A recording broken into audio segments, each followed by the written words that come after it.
TVXYZ 93.1 FM Sone Ghana de Shia Mama Joe Mama Kwaba ne eya okuda opepombu sumini da tosudu ananga na jufano Zebrem Kasiebo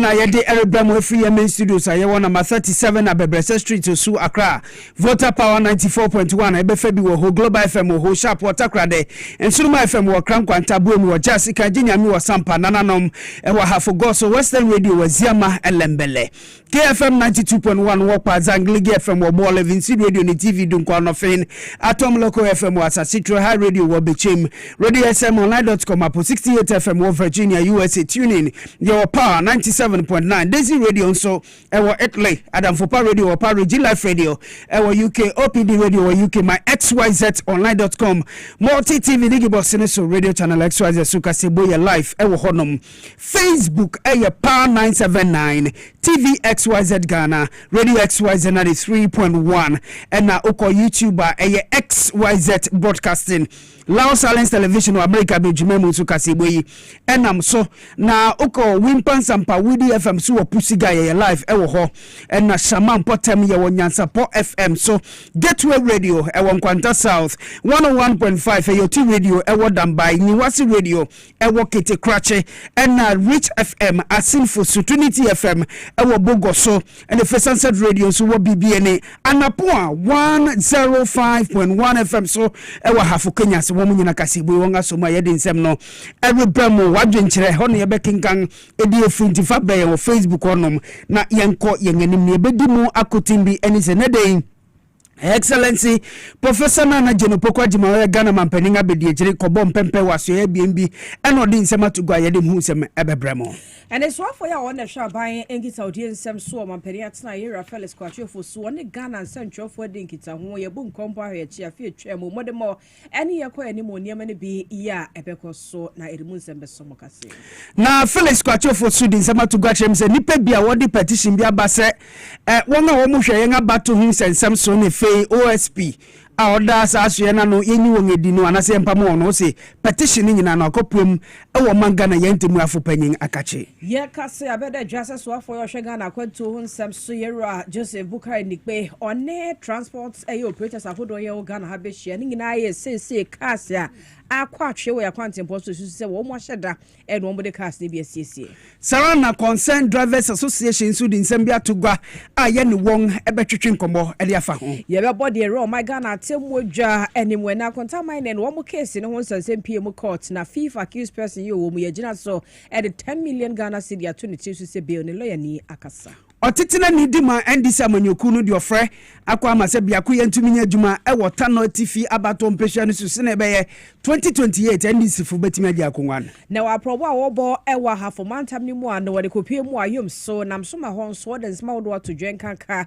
de fa koko ene ho nsemu se beye na humesua nsem betimi afa ne ntamapa efra no asoe a wo mu hwe fisem so ni humesua nsem so e de wonsa ahye nkrata biase a ebebu a wasa akwangne so ene pani a wono so so na DVLA wo dano wa chemu nhihye ya mpanifo de egu akwam wo de hwese abefo kwan a ye fa so e ma tumi ne ye ka ho no wo mo de begu akwam no ache breko ya nhye fiti ase isem afufro eka yinemu ho ena nuanum banu yan atena se a ye de erebramo se Kasiebo na ansana ye beko nsem no mu ankasa no enyumeku bi wangada romanti ene nsem nyina yan atwetwero enyume ya fasida ma 3P Galek Mesha eyedro ya piwake fo na dia ba adwama so wo mo bo echi don ruta na trap product ho malaria typhoid hawa wedro ewo wo mo ensem sanso na power specialist eba wo mo so ka ho bia wo bo echi dom ewo sa kwan no eso x natural mineral water yensu kroje we adwama so abusuanom be na ebebo asiesie osie ebo liver eho ban ya na ye lift capsules free medimosis for nsem aba ye didi se adwuma let's talk educational consult de ye ma no afi no madi abosom nsia e de confiance so no wo hwe wo atete wo kama sanso na Spanish Galek Mesha and the capsules so ka ho wo nyina anwumre wo bo echidom ewe Kasiebo ye emo akenkanfo a yɛde Kasiebo yi ɛrebrɛ mu ɛna anadwo fɛn meeting de akora Kofi Daako mene ama poma checheku efe Kasiebo no emunchirem ankasa enen Ghana mampanyina bedi yechire obinfu na Jane Opoku Agyemang edi nsɛm atogwa kwama asoya wo muhwe mebun enefe womputun nsɛm so sɛ anamon a woritu adwumedi a woridi de biara da sɛ obɛhwɛ sɛ Ghana mebun yeye yo na yebenya adwuma ye ebɛkonkan no omomode nzo di won ani bedi echiri sɛ fe no ngehu sɛ ne bɛyɛ wobehu ensuansuanso mapa ede erebrɛyen ewo oman emo obinfu na Jane Opoku Agyemang edi nsɛm itu gwa ne de yara wo bra na nkasa odi anim na mpanyufo no won esom ewo mampanin abedi echire na tenan ho ekobɔ mpempe ewo sasoe ho ne fe woko sankopue mu ewo asoe a wo mohwe kronkitua ahinsɛm ene fe gedi sum ahoro nyina so na odi nsɛm etu gwa ewo honom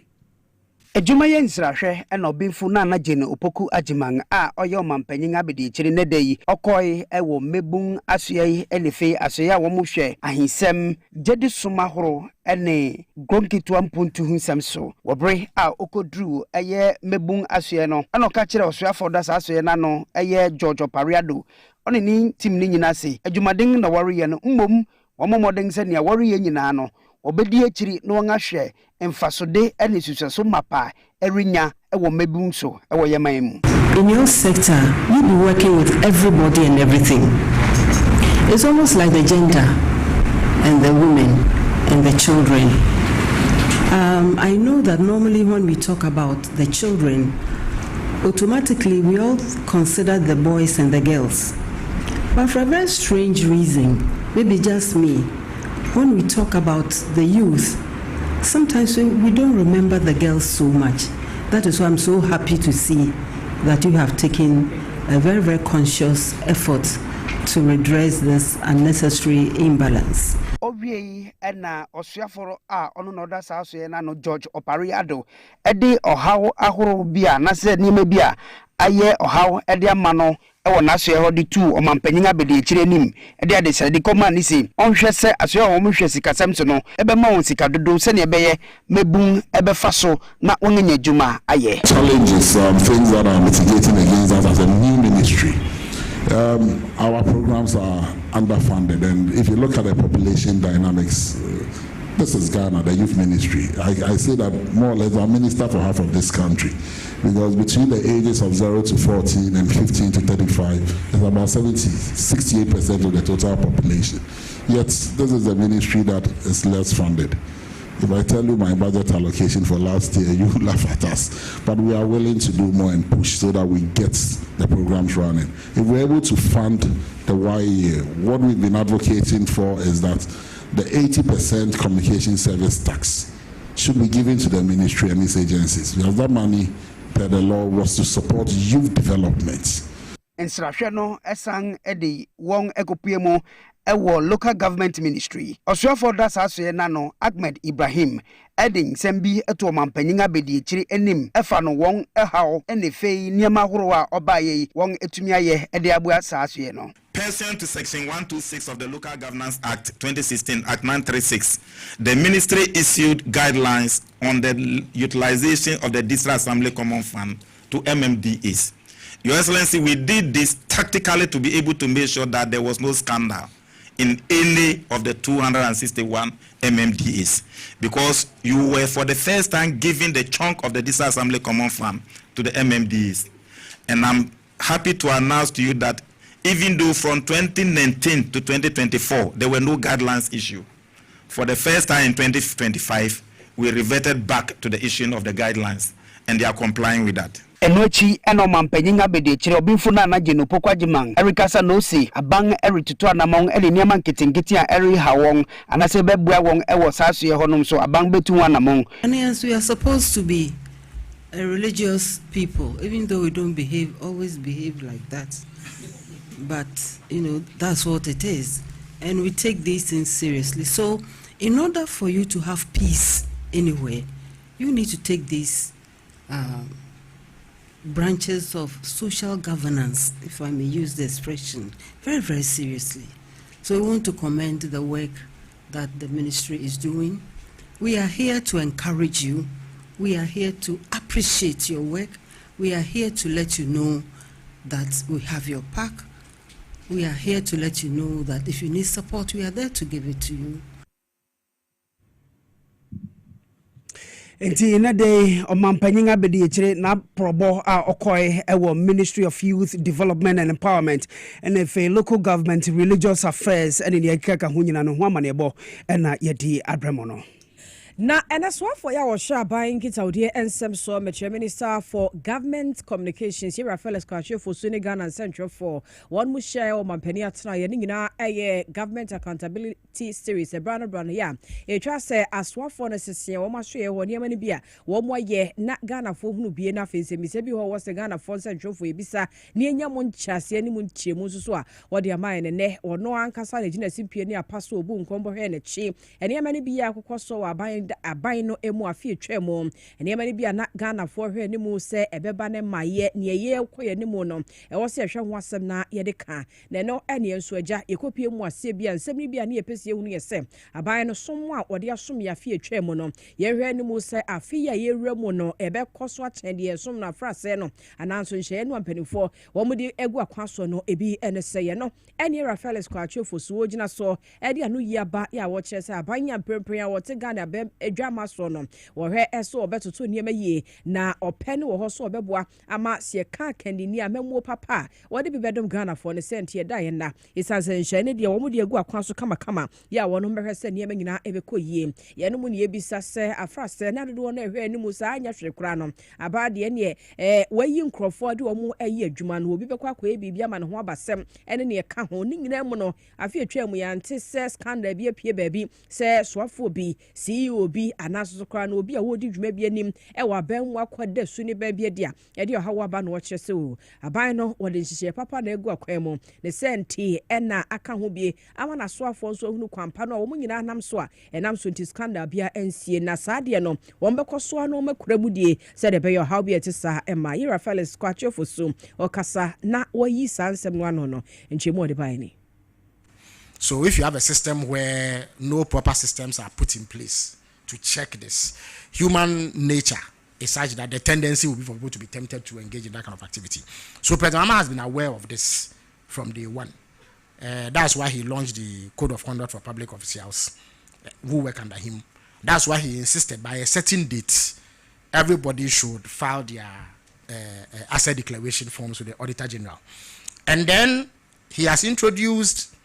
what we call commitment authorization. In other words, you agree that most corruption scandals stem out of procurement. The desire for people, public officials to engage in procurement. That's where the bulk of corruption occurs. So there must be a system that checks this. And the president has established the commitment authorization through the finance minister. So every procurement within a certain threshold that needs to be done must obtain commitment authorization. If you don't get it, the finance minister is simply not going to pay. That is what it means. Through that process, you are then able to scrutinize the request for procurement, the processes, and flag any unlawful acts or any acts that have the likelihood to lead to corruption. So you can stem the activity even before it occurs. But that happens if you have strict oversight, and that is currently what is happening. That is why you don't find corruption happening, because you are not at liberty to do as you please. You must go through a system that is robust to check any excesses. You recall that the minister also announced the setting up of the Value for Money Office, which will be a body set up to look into the value of all government procurement. So that when you say that this pen costs 100 cedis, it is examined to ascertain whether or not it is true that the true value of this pen is 100 cedis.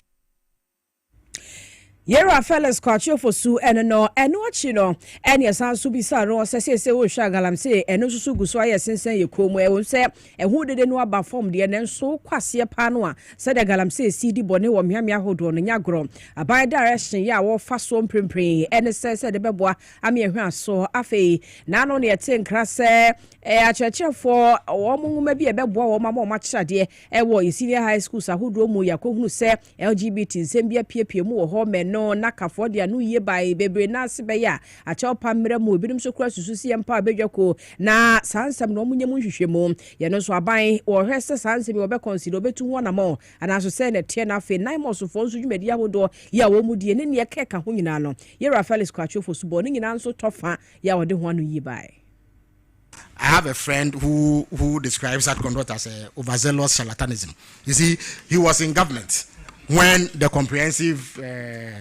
education curricula was introduced, and we had similar happenings where there were things in there that we found distasteful and at variance with Ghanaian cultural norms and practices. There was some public outcry. I think that curricula was withdrawn. Even before Reverend Tim Fodjo went out to make these claims, the NACA itself had withdrawn about 700 or so copies of the manual. It is a manual. It's an instruction manual to teachers of physical education and health in senior high schools. I think there's just one line about the description of gender, which proved problematic and offensive to the sensibilities of the people of Ghana. That has subsequently been withdrawn. Indeed, I have been sent a copy of the approved manual by NACA, and it does not contain the offending words. So that matter has been addressed. Yera Fellas kwacho for senior test what the sanse me to dwa ene e government accountability series no ase. Ejumadi krona ase no Felix kwachi ofosu esan kiremu ena osi. Ene petition makumaku edubi a nipa bi edi bai na ekopem o mampanyin John Dramani Mahama na kachi se nipa bi a waresum e o manga na yenga so ebi tise abato dwumaku na electoral commission ene fe special prosecutor ro kisi ajaben se ye ho wonanze akonwa esanza nipa wo mo moden binzu kokonza no oridi wotiti we wonya dwuma no amudi bi akonkonza nkwa na oridi wo hono no Felix kwache fosu cherem se sa petition na nipa ne di bai no esanse abange ya abanga odi mraso no tie mra no nante mra kwansu ntino sa petition makumaku du ne nyina no wadan ne nyina akoma omanga na yantemu afu panyen eye chief justice say any unso mani abeyi wonga no obetimi ahwem esanse mransem no John Dramani Mahama onye lawyer ni ono Felix nso onye mranim ni ntino sa mra wei anase sa de wontimi hwem nti chief justice oni ni baasumku wonye no wongo hwem wonhwe se bia na ye betimi establish eye prima facie case bi wom ye nze yiwu eye chairperson dima electoral commission Madam Jean Adukwe na mensa oni bossman esare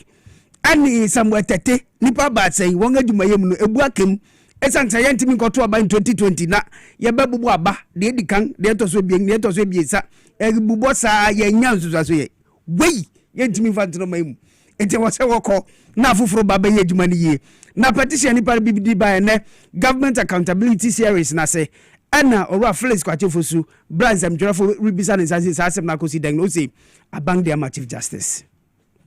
specifically the one relating to the special prosecutor and the electoral commissioner and her two deputies. Let me indicate that unlike the petition against the chief justice, the president's mandate in respect of the petitions against the OSP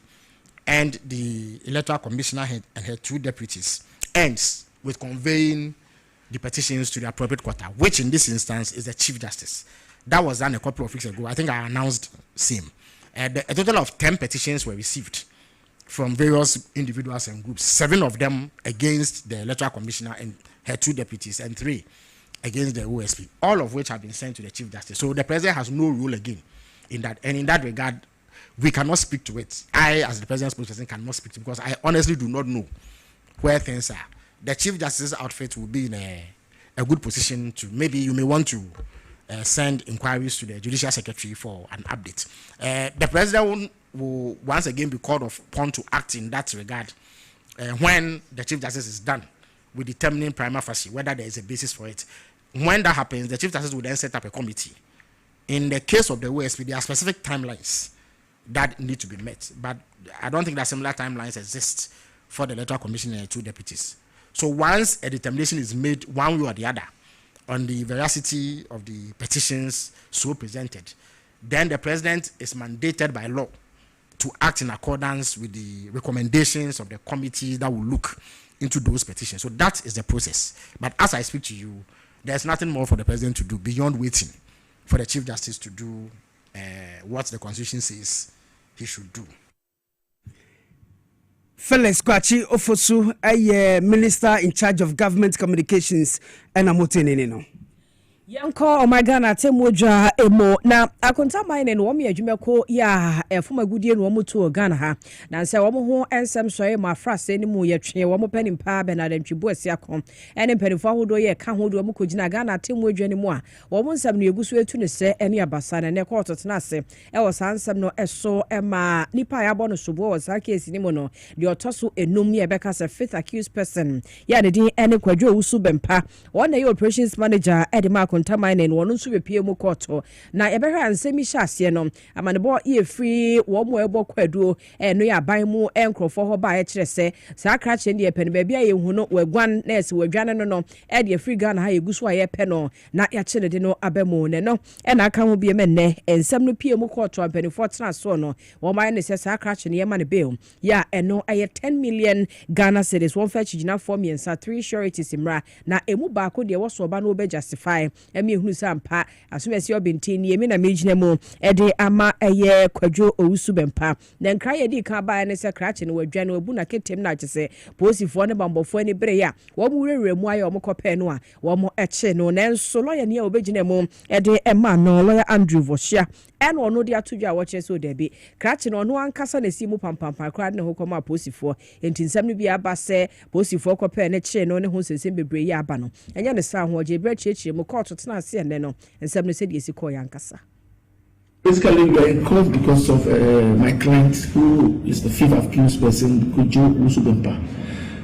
He saw somebody sent him a screenshot of a charge sheet that he's at large. So, having gotten that information, then he got in touch with me, and he came to Accra, and I took him to police headquarters about 3 weeks ago. He was interrogated, his statement taken, he was cautioned on 3 counts, and admitted, the police admitted him to bail. So he left, and we reported until the next day. So after reporting, they gave another time to report, but he fell sick, and at all that moment he was in the hospital. So having recovered with a medical report, we reported on Monday, on the 12th, to the police. Then they said because he had breached the previous reporting day, they are taking him to court today. So he was detained for Monday and today. He was charged with count 3, count 5, and count 7. Count 3 has got something to do with illegal mining in the forest. Then he was alleged to have abetted felling of trees at Nimne forest around Samobor. Then he abetted the building, put up a structure. That's a building in the forest. So those are the 3 offenses he was charged with: illegal mining, unauthorized felling, abatement of unauthorized felling of trees, then abatement of building a structure in the forest, for which he pleaded not guilty on all the 3 counts, and he was admitted to bail in the sum of 10 million Ghana cedis with 3 sureties. Aya penny awujina musembrani for the ma fifth accused person ewa contaminating case ye wo court no emu kwadwo usubempa ne di ne lawyer Andrew Vosia. Kasiebo ye san live ewo nyiwase radio ewo kete krache enti yentu asosa na yenko yenanim ewo insemfoforo emu. Concerned Drivers Association of Ghana ena yenemo Erika say no wodi kokobon nsem bi aba on se kwanga akwanhia eriba wo memu titiru ahyenga horo a wodi eri ejuma wo memu a wodi jeje sika na ebro ni kanise commercial drivers ni bi no wo se hu dodo enti ewo se yetumi ye brebi ede efa ho na opanyin a other Concerned Drivers Association ano won otitire ni eyura pawuli ena enam ni saso a wodi sankrate aba no ori chim se titiru Toyota Vox fufura bei ene ufri sunyan ekopemu akumase Kumase anasa Kumase to Sunyan enkran to Kumase Accra to Takrade to Koforidua any Mirika tenten a wɔn kɔ no enye easy how adwene ye papa eyi na nam suntia concern drivers if we go say asemi how adwene ti wode nkratase aba yenkwa hamane so ye na ye ne Pauli enkotwetwe nkomo ye bisa ne se dan no won hu ne fei ahyɛn brai ribo memu no na wɔn sa ahyɛnkafo kabom kuno no wɔn hu ana na efe dan wo pese wo ye edifa pa mimu adwomo akwaba yo so mi abema mi chewe tifo etiefu nso ma asanga na kase nimba ito mi no pre afin ti o Yama mpanyin to mama ni papa kanyi for Jesus papa wasn't that ye chen ye don't catch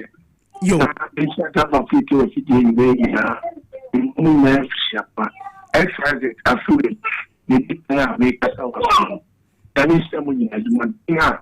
ni madana yam someone amen pa yeda CP na sa kokobon nsemi hifa na free buy na sa Toyota Voxy wonga dwuma mu atidanti a muse won titiri na nam won so ntia sa kwanhia yi ama ne musu sa ka besi we are the aba driver for me driver senior so na ye peka no ye kasi ye pa ye bo atese FM plan so na neko enti businessman e dey for control penalty no na new car is 6 I want the man drivers na anoso the driver no phone massive ma esa be ko na massive kwa na wo be ko na wasana ko asana wonsa watu fuel atusi asana wasana kakra obidin no eti kwa la ni mikatente ya wutu opana so ni obitu de plan to ofisa yani actually I'm saying now yeah now because one about the show board so happy it's by him on almost the same now woman their mom the democrat I'm not from what I see the man better be a PS that 1 year now the picker yeah so ma individual said their mom more attack mom in this manifestation of the of a bar ye kasi man kwa of personal kwa what can you do and do if you are not to bus station onipa na o grab and you can friends and I have the coolness no and parana on face so no yes no can no mo ma no wa wo mo decide to me can and the second day you can on the move kuma kwa de be and ki this last la ko sunan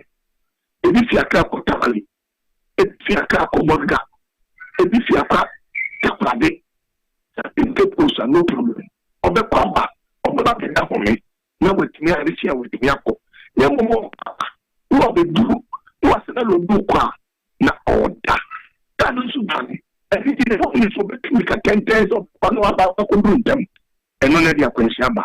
yeti buye ko fomo kwa no yesi kana ibe ya be 20 any planet wo moko and tiene ya na se mu ya e ba ta ba ni o se ti fo ni se ye ni kola me kasa ko na se so wo ma so nti se kan ye ka wonti no kan system na so ni na system na tire wo be bia any planet group adu kumasi wa lo bi oba ba be drafter wa frɛ no the driver men ko bio tesi no 500 na wo nye ne dia na ye 400 amount na wati mi akwaba na wati ufuela tese kwa de kenya ko ponya tom na papa to mama am fuela ko fem ndi na ikita taxi trouble bi no complain na kete adentina adenti kwa ncc ino ka se concern drivers yani se yenya bia yefe ndi yenti min ka se ya bia ebit mesi wo kwa ya bande ne to beto so na mom ne ka ne se mom fa issue that's what he said when this system we are na ye ni cowness yet tangia if he start the time of the day ebra pa insemini nyina no akire mudi akire ye no yeda CP se uni akasa na pay answer no obekokra no nansensu ye nehu I said do anadwofa by this time na cars na short wo krom eden na rekoso mo hyeda anase denti ana isansefu na ba fom ni ntinu ebebo fo no no manya mu selse bi enti na mo park cars na adenti let it go in constant government association in the case of the minister. A true now after mono. I'm not done a phone. I'll be able to sleep public car. We need to know the station. I'm not going to cancel. No, I can't look because petroleum was soon. As I say, petroleum, we can't crash. Taxi drivers for 150 and this for the year, not in 1 day. And the private man who the car and petrol number from. Honestly, when he the man be kwa juma nusu di be kwa juma. Edi kini beti ya block and na miya kasame patrol tonke ama saman. Ne kwa kama edi yeti na so sa kofa senta melia sa asrobe pela pa.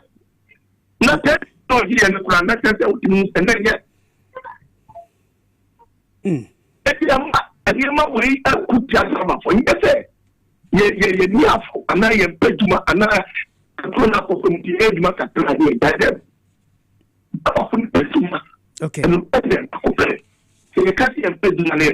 Okay. And have a social assessment say, take a bit to me. A bunny a runway line and count. Okay. Never we all. Then my question because Pa. Oh.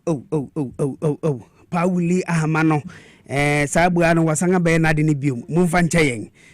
brepemu no yansaka na yebetu yasan komo twetwe so esanse manije hu ye pa Pauli chairman edima Concerned Drivers Association ono na moti semeni no atwetwe san komo no Free Sansam Nesona Yanko Yenim na National Chairman de ma NDC Yamanyoko ni Johnson as doing ketia ene onam ya oba pro we thank you to ya woko wa for mantam no emo na odani akwache mu ayom so eno wa for mantam ne efa babia na aproboni mu no na one wo mudi nkita hodi afa kokobo ene sede hu nkita hodi esitie wo hwa ba dada na sede no odi kokobo je ene sede kokobo sitie no a na sa ben ya de e wo se bon sem hia ede emano na probo no emono na sule dramani ya wono ye ya wan bofo no odi achi enti amane boy woto aso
Abujamo fanche se neno emo ena ho papa na weye yera Johnson asiedu nketia ya wono na ye chairman de ma NDC amanyoko no wo ka akwawie se twase hwehwemo mpo ede fa koko botoni bia eneyi MPP abana da breso omototoye ede ekogu ho asese ye nim de ede ye nsoso no yabo anode ego ho na eno ho nsemo ho na no achi no Council of State representative akwa afomantam ne mu a wona wo ho eyera ya ochi wono so ebo mpedimfo abaso ewo anamo a wonum etu abato no emo nkunimdie ye baaye edema NDC amanyoko no na afenso hihye ya wo mode egu akwan so ama ya ba bedrum pempenso ya ye dro ne no en wo kyerese wo hwa afomantam no emu a wo mo soso no ne pa ye de adom ye twedi ampon e de ama no wo mo so wo bi pa eno nti obese mpedimfo so wonyina so na wo fa mo se de be ya bo hye nsem ahodo ya wo hihye ye nyina so afofo ebenya wo mo kyefa ewu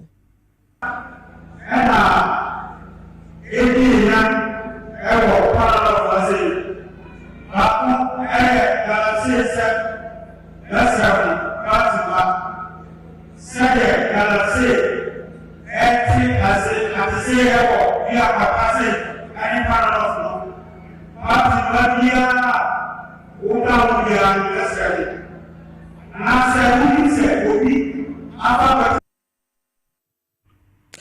Ebusiamo fancha ebepemi nyera ya woche eneno a ebebo ede amamotie ento akase ne so. Yɛbɛtu aso dia na Johnson esi edu nketi akro ya no kopemu wɔ Tano North abato mpesi aso ana ɔde afutu akwa ma ndisa amanyoku no ɛwɔ hɔ no mo se nkabom ɛne hia ne adwumaden mu nkamba kyiri mu se ne ɛbɛyɛ Tano North no mu betimi agesa akongwa no in 2028 abato na ɛbɛba so wɔ man mu no muntimi anya ne sa esanse mpepeni pa mrahye begoni wɔ hɔ ɛyɛ papa yi aro no ɔse ɔyɛ technical advisor to Dr. Mamudu Baumia ɔho Gideon Boako wei oye technical advisor to Baumia enye nwa se wo mo abreso no cedi no ko gina 70 cedis to dollar enko ye engrofo won abon wonim hwe enti ndc foi ade bebu am wota no north no Johnson e sedu nkaja se minka jem se munka ba jem na munya adwuma de mumma mwani na ho mwankasa no mato munyo muze e wo se mwani no ugwe mwani se fe munya ni sa na Gideon Boako na modern no bedima ya wei ontimi nya hwe Johnson e sedu nkatia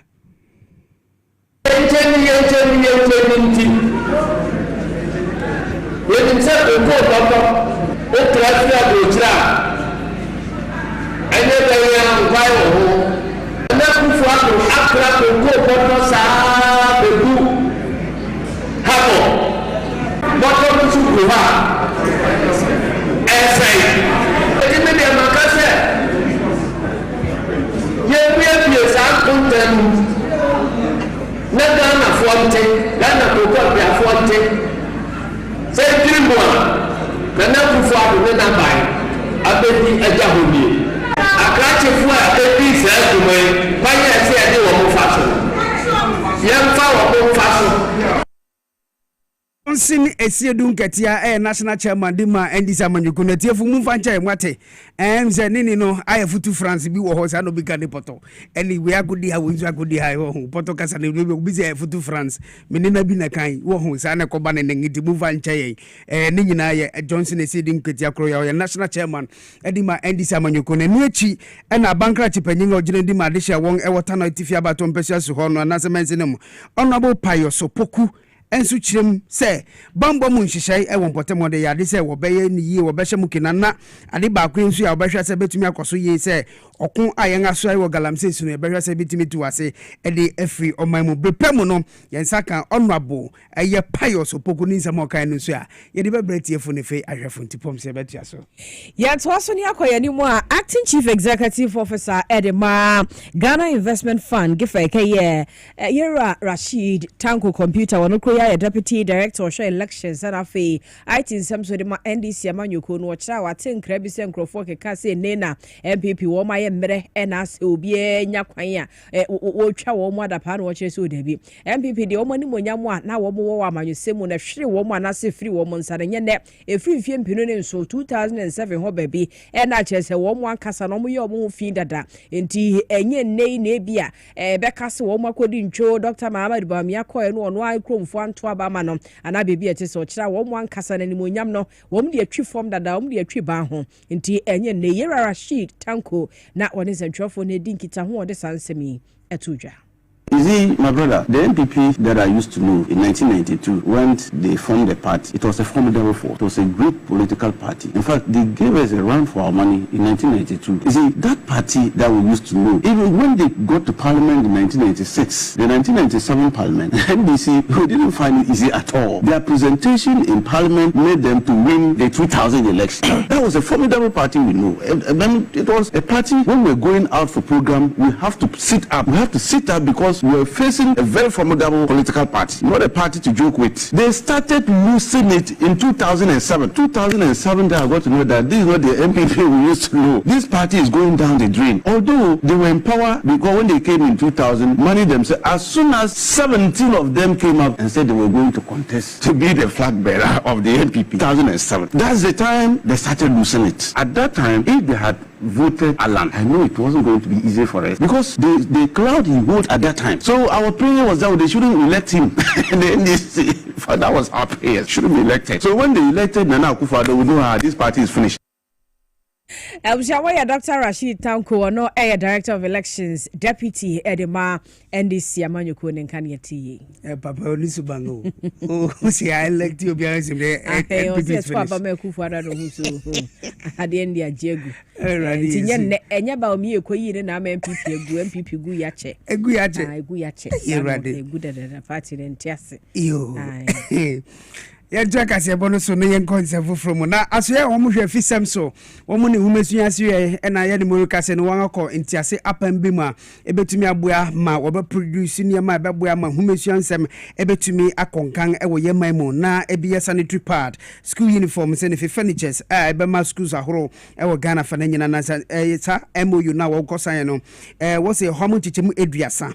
concession yɛn allocate sɛ wɔn bɛ produce no wɔn supply school furniture ɛde ama Ghana Prison Service na emu 25% nso wobe apply and also be na implementation di mbema abang 2025 free sanitary pad ejumedi asabre won apa ho entama na osofo no na ohwe o mangana yenga fisem so owura Muntaka Mubarak Mohammed eno rekasa ewo sa ejumedi no ase eno osim nia wori ya na mongo wori tu nyina wo ben sure se sika won edi ahyemu no ye benya ho fa so pepepe.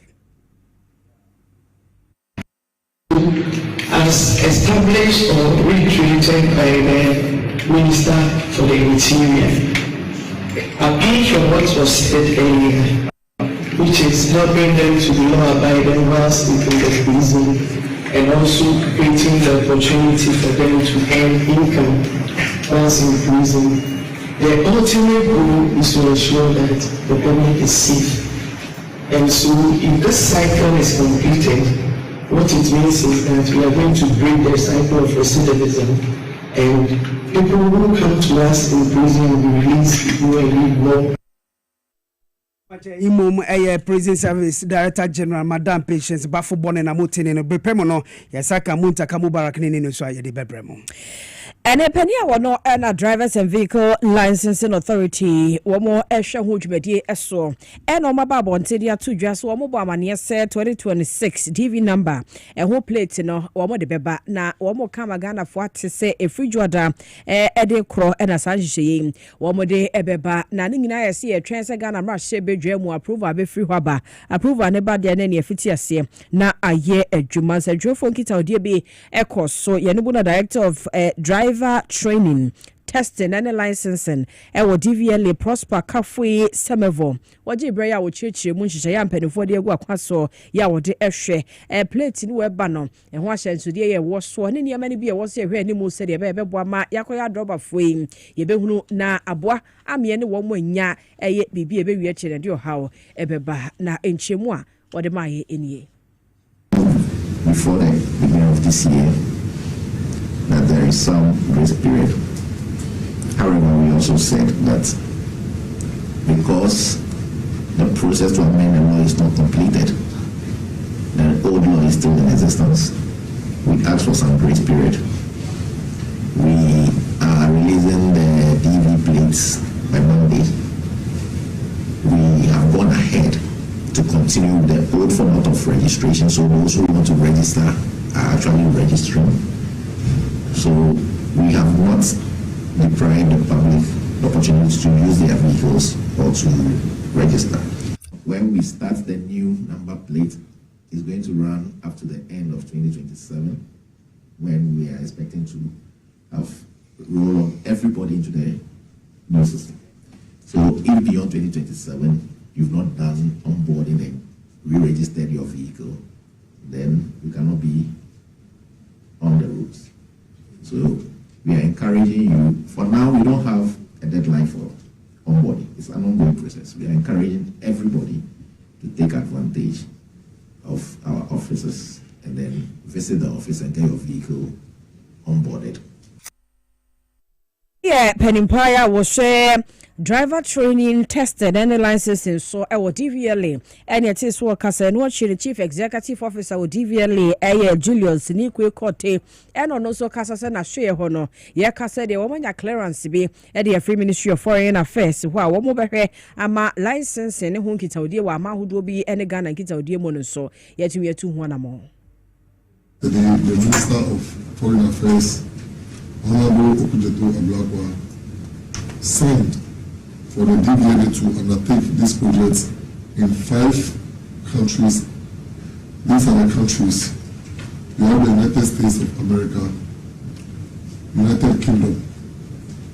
we have Canada, Germany, and Netherlands. So these 5 countries will witness DVLA's presence. So I will do license issues over there for them.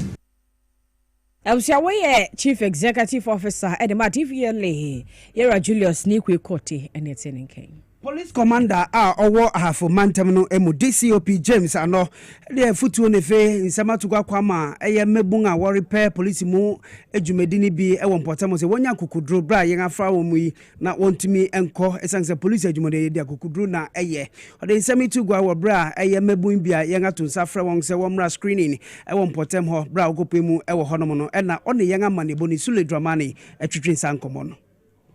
ma obia yemu nsisi no Uber screening center ha enya die bia sabi we hu obi a ntumi ma se obi ho pese obi di nachi ansa na bia waba ba yenya die sabi pe ayehu bia so wa ha in fact ya hye obi ani wo hwe ne forms ni so a time ana obi anya text message a kire ba bi port a ese woko ena se up to now unya message a call portal hoko bi ko bi portal no so ko bi ubehu se wonya message ho a actual location a ukwakoye sa the screening na course sisia no ahafo Kenya se na mawa hene a owo ho anasa chidom hene nana kwabena ofori nso edi abasobode koma Ghana police dwumakunu sa fi won atra mu wan anya ne wo eye nkran na se kuma se pembom kronkitinkitin nyina so won watimi enya sade bia o se oda wan ase eni ajepa kwan a omafa so omatoto no ma no wankasa obedi ho adanse se obeka se hwe nkoso wa ha edin bibia da ne kwan so emfa woni nipa position a wo hu bibi wo ma odila first come first serve de munifo a dwumadi esi omo na so omo ye ntotoye ama ye hu se enipa hu hia pressure bia ni by 7 ne wo ha ebi no wi e ba na e wa chiri ba to hwe time aba be 8 to 9 a ye ko ya na se emu eda ho na ye ba ye so ne ma bi ho a etimi aka se omaya na ye expect because e ba ma me nsu anom me kwa me ba na me se omba beton oma me nsu am e drink am e biscuit a me kwa me de se bag fisi a Ejina yiso akoje ngabo afo nkrato ne yekai mu say yestream live for Facebook or Power 979 TV XYZ Ghana ne fe Radio XYZ 93.1 mu birthday wishes ahoro nyina no mahu se mu de bi abreme eti yebekenkan ne nyina James ano ye hu messages so no de fe Dakwa Alex ne fe Anthony Akwa mu nyina ra ye hu was a Chief Inspector Jawu was ne eye wawoda enti no yenkomra yenkoje ngabo afo nkrato mra ye ba yebekenkan ne nyina ne fe nsema aka so ye de so edi amamu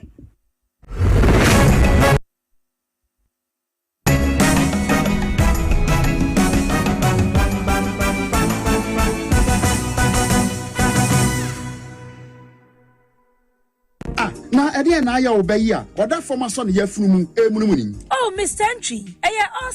also yare ya titi be benfie pi nanso ne yam nyono da se me kire onu ahodo amato a me hunu hwe a ebe ya nwanwa menyi ni se what ulcer tamfo Haxa capsules any Haxa mixture yanum bom kotia ulcer no bia ma no anom anka ne ho ato no dadaada ulcer dro de eno ne Haxa capsules any Haxa mixture akom ni nkyeremu ulcer ye kura eto yefunu ene ensunu mu etuma wo yefunu ekeka wa wogire ho a enye ulcer etumi ema wo ye cheko ebra wadidi awie so how eye ulcer de a compare Haxa capsules any Haxa mixture nanum bom na ho ebeto pedudu atu a ko okanshi drug lane Kumasi Dani Herbal Takradi AA Mensa Anafre 02038228555 apefo abatan a woma won mofra no fo ene mofra woni mfiedu mienu enka ho Haxa capsules ene ne mixture ulcer tamfo edie age adwadie nkratoyi yi atom.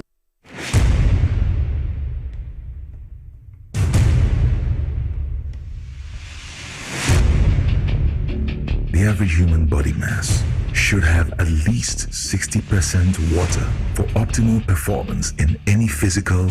or mental exercise. We can help you maintain it naturally.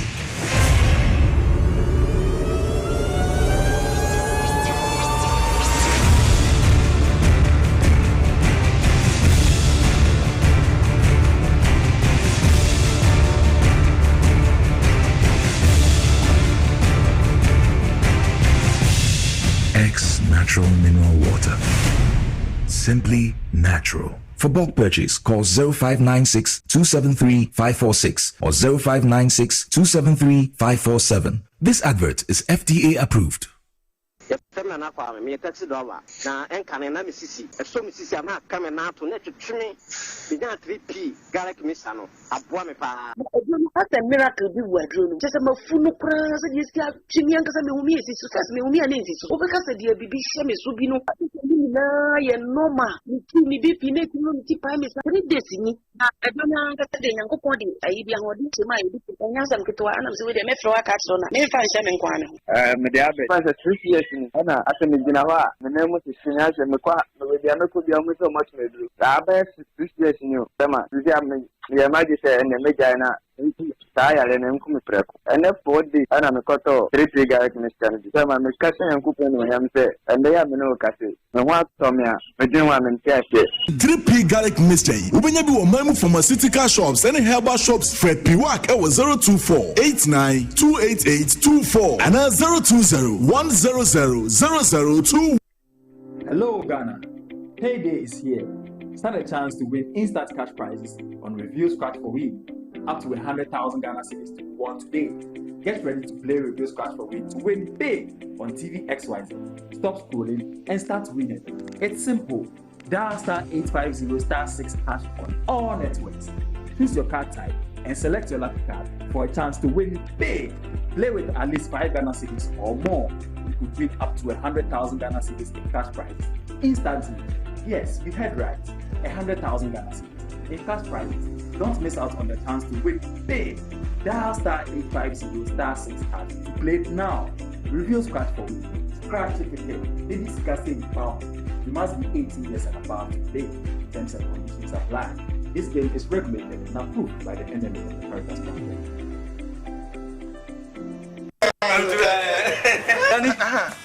Missy Menanum, a group pass up, I be bravo, Tibedo, As for me, I take very good care of my grandkids. Ye dear grow, na yes, a room maybe crana, me bano timide, or maybe gumi so weekend. Hey, mumle, mimre, I don't think I'm a catcher say, Yano, Medi, garlic capsules. Posun, a basis so come. As I stand here, my doctor said my whole system has improved very well. Medi, garlic capsules. Yes, Medi, garlic capsules. Medimosis garlic capsules. Boa mamoja di nipadua mu efurusani ye na esiesie oba ne barima mahona wodin. Ubenya edroyi bi ato omanyi mu pharmacy stores frey wo 050 349 4885. Edroyi enya mamofra enye ndi mfie dumienu. Apemfo ene emma emanofo. Medimosis wonni how FDA agidwe di nkratu yi atom.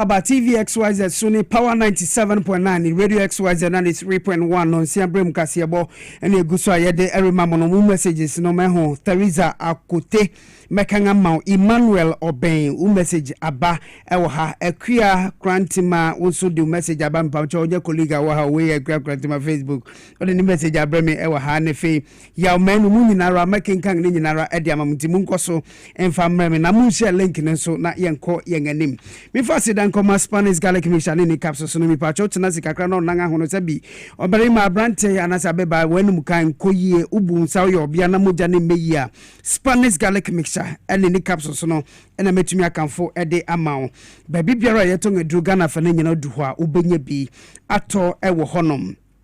Ashama Funkoto bi wo Widama Pharmacy, Ekus Pharmacy nso bi wo ho, and if a House of Drugs super dodo to anu afre 0266 114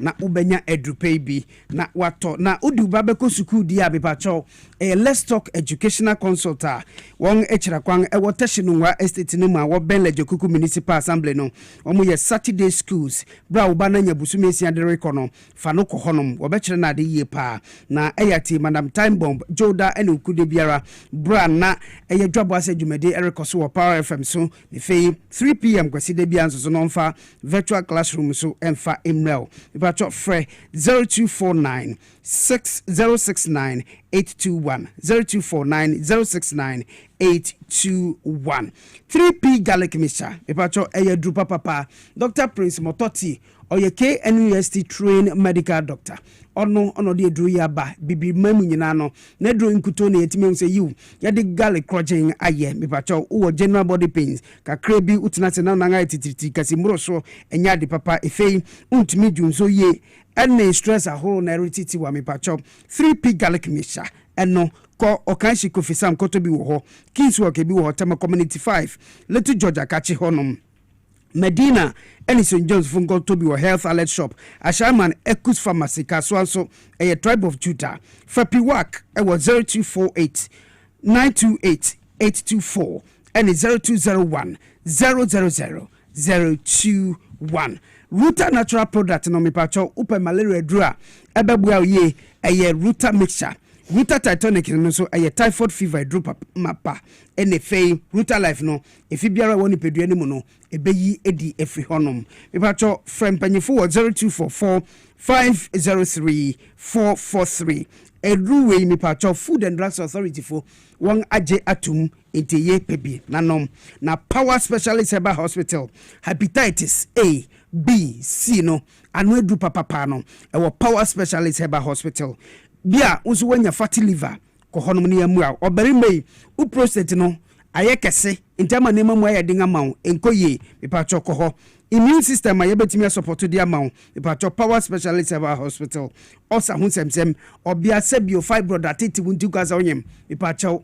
wabushafo nse wonom obetimi ha wadwene enti ko Power Specialist Herbal Hospital na mari manu enko pe jirikejiri ni yenom eyenga dru papa ene midweek aha midweek bobo bekoso so mika boli wa onya ho ntiasebum entipebi na timi ye adwuma ne eye hebati mission no boost immune system no na enkran hanom Power Specialist Herbal Hospital ewo kwabenya ACP kwantipone so kumase wo feyase bosuntwi kwantipone so wo Eduya Junction takrade wo ben Anaji Estate wa Hantama Rural Bank bottom ho a 0244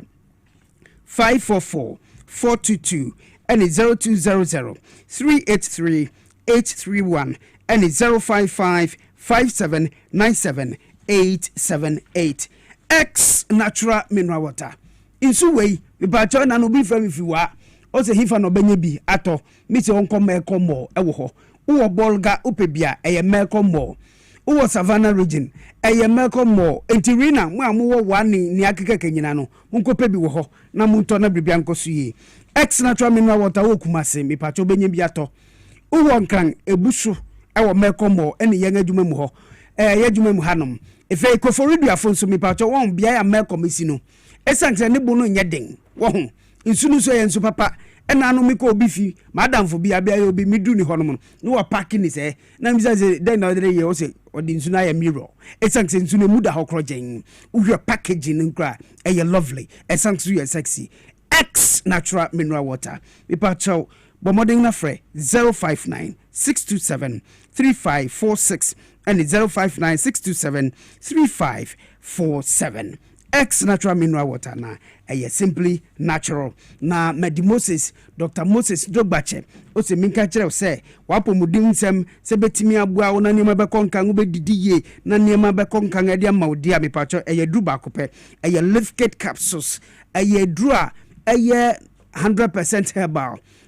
organic ena waye nenen etimi pacho lift kit capsules no Medimosis ena odiaba entipebi se ne be a betumi abusi liver ho sensem ene fe ebeyi efi biara efi ni peduanum na wa hoden so de biara da betumi asori akwa adwuma so yie frɛ no ɛwɔ 0244 068 447 0244 068 447 na wanya dupa yi bi na wanom enyumeku wangada romanti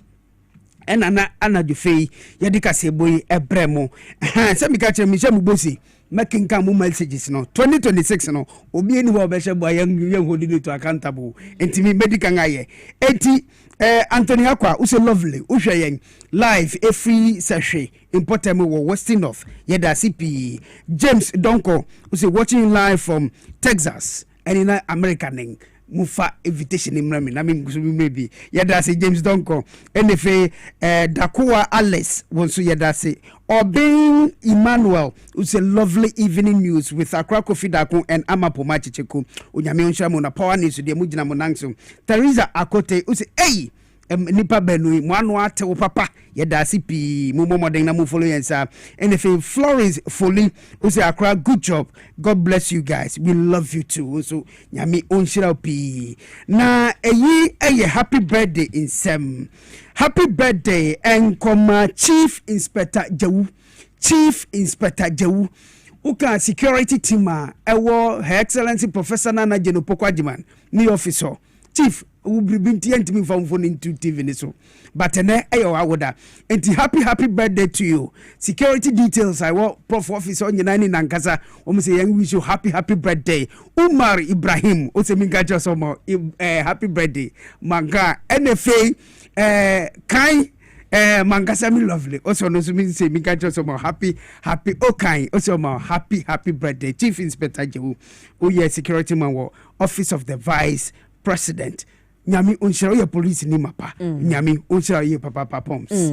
Enti makrata ni ade ase ne Paul Amenosoji ono so si wo hwe anwumre na o se yandi sine Ghana yeda MPP de never again Frank Enchel and see MPP never again Tanko Rahim Osomi Adwo oda sine adwuma paye bo CNDC here strong candidate na Tanko enyanru ho na wo pre strong candidate for 2028 ono so ne de no messages ni bebre na nam ho e na e bai ne de Kasiebo no nyina esi no me kuro mu seche kwa mafo anwumre mu nso me mfa enchia sronko enko emfa ema mo nyina dan koma production team mu nyina mabɔ adwuma enwumre ni asom MCR director Raf wo ho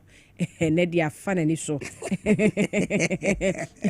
afana ni so inside ho sanso so na Abbas wo ho na Ima Nete Mr Nete so ne hwe sound ne kama de my majority na afio Fabian so any production team enwumre ya wo nso hwe akire ma yen na adwo akwacho ani asum team ni nyina mo nso mabɔ adwuma pa na Lizzy Tego as ye makeup kama ene one man standing chi domfo ni nyina wa chire ho nti Willie wona gina ha Francis no wa ha osofo Prince ne Kofi the boy wo mo nyina boa bi Francis BM na afisa me ne video editors a wo mo so boa chi edam ya na emodin power ono so ne gina chire ho a wo kan video ni gumo ho ede ma ya somfo ya mote yen kanwumre yi wo Kasiebo mu me ama poma checheku mene